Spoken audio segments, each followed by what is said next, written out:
A stuffed lobster toy and old lobster trap have been hitching a ride or several rides from Prince Edward Island to Alberta for the past few months. Lucky the lobster was sent on the adventure by a couple from Okotoks. Chris and Karen McCallum left all the driving to their fellow Canadians and are cataloging all of it on social media. Chris and Karen join us now. Good morning. Good morning. Morning, Lauren. Thanks for having us on. Oh, really appreciate you doing this. Chris, set this up. Why did you send this lobster and trap on this journey? Well, my folks are from Prince Edward Island, eh? And, we wanted a little bit of the east out here west at our home just outside of Okotoks. And so when we were there in April, we went down just before they started the lobster season. And we met a lobster fisherman, and he was prepping and he gifted us a trap. He even took out his skill saw and cut the ballast out of it so it wouldn't be so heavy. And we took that trap and picked up a stuffed lobster.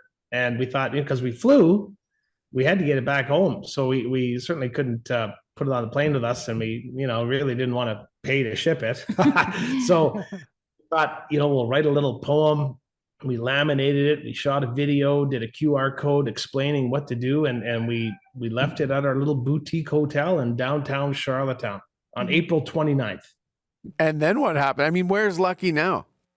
Well, Lucky is currently in Winnipeg as we speak. Oh, wow. We had Lucky pegged in Thunder Bay. So progress has been made yet.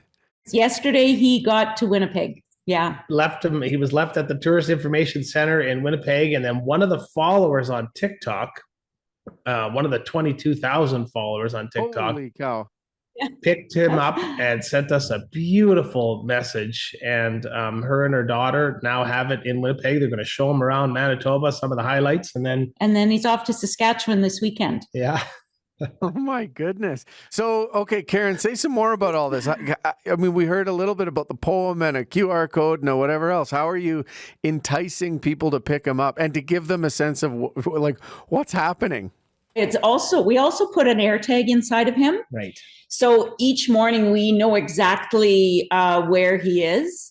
And so he sat in Prince Edward Island at the boutique hotel for 2.5 months. And then friends of ours in Charlottetown, Jill and Roy Power, said, we're going to Moncton this weekend. Why don't we take him to Moncton?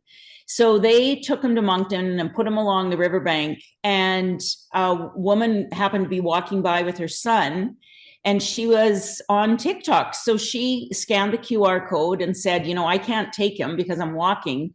But she reached out to people on TikTok, and there was a young girl that drove an hour to pick him up.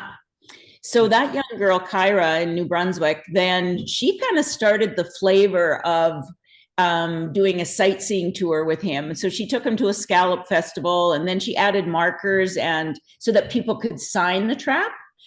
And now each province has kind of been competitive with each other of showing off their province. And it's been so much fun. And he's been in a drag race. He won the race. So there's a trophy inside the trap from the race he won in Ontario.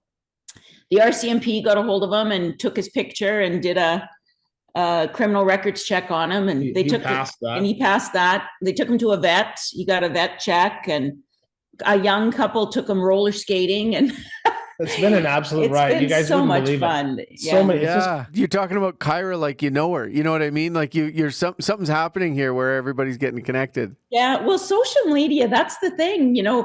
Sometimes we feel so disconnected because there's not that person-to-person contact, but yet it makes our world so small. And this, when we started our TikTok account on July 17th, within a week, we had over 10,000 followers. Now, within a month, we have over 21,000. And it's not only Canadians, but it's the world. The Canadians are helping us move him, but people around the world are seeing Canada for the first time and are seeing its beauty and asking us questions. Yeah, right? Like we had a lady from the UK, because we've been talking about how important it was for Lucky to get to Thunder Bay and to get to, the Terry Fox Monument, the memorial. Right. And she asked, she said, well, who's Terry Fox and why is that so important? And, it was an opportunity for us to share a little bit of Canadian history and certainly one of our icons, our heroes. And that was a really cool moment. But like Karen said, we've got people from South Africa, all around Europe, all through the US are following, Australia, New Zealand, the Philippines, Japan. They're all on this TikTok. I'm so invested in this. I can't believe I'm following a stuffed lobster across. So we do updates. We do every second.